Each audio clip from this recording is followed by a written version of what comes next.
Hello friends. Odisha job official YouTube channel को आपण मानक स्वागत।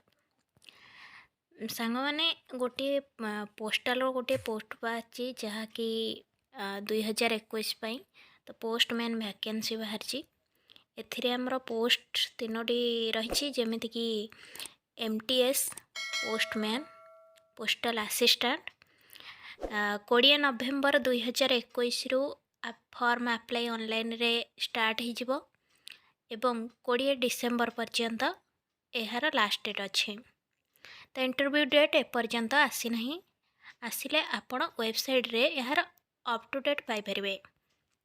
एथिपाई क्वालिफिकेशन कौन रही ना निहाती भाव में आपन को 10वीं +2 पास करथिया दरकार। जदि अलगा कौरसी एजुकेशन क्वालिफिकेशन अच्छी तो आपण मैंने दे पारिबे।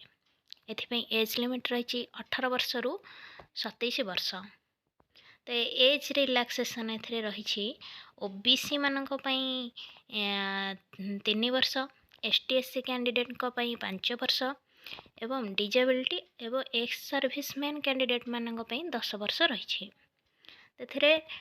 जनरल ओबीसी और ईडब्ल्यूएस कैंडिडेट 100 टंका लेखे एप्लिकेशन फीस रही। ST SC PWD candidate free रही। तो सिलेक्शन प्रोसेस केमिति हम आम जापर। तो ये कैंडिडेट जमीक भी मार्क आणवे से मार्क बेसिक रे सिलेक्शन हम आ सिलेक्ट लिस्ट वेबसाइट रे ऑफिशियल वेबसाइट रे पब्लिश हो। एथिपाई सैलरी रही 18,000 टंका। आउ एथिपाई आपण ऑनलाइन रे अप्लाई करि परिबे। लोकेशन ऑल ओवर इंडिया रही। एटा परमानेंट जॉब अटे।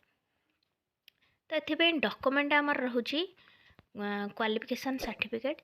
आपन जो क्वालिफिकेशन जहाँ सर्टिफिकेट अच्छी सर्टिफिकेट गुड़िक अलगा कौन सी कास्ट होता जनरल कास्ट नहीं कि अलगा कौन सी कास्ट होते कास्ट सर्टिफिकेट दरकार। जदि डिजेबिलिटी अच्छी तो डिजेबिलिटी सर्टिफिकेट दरकार।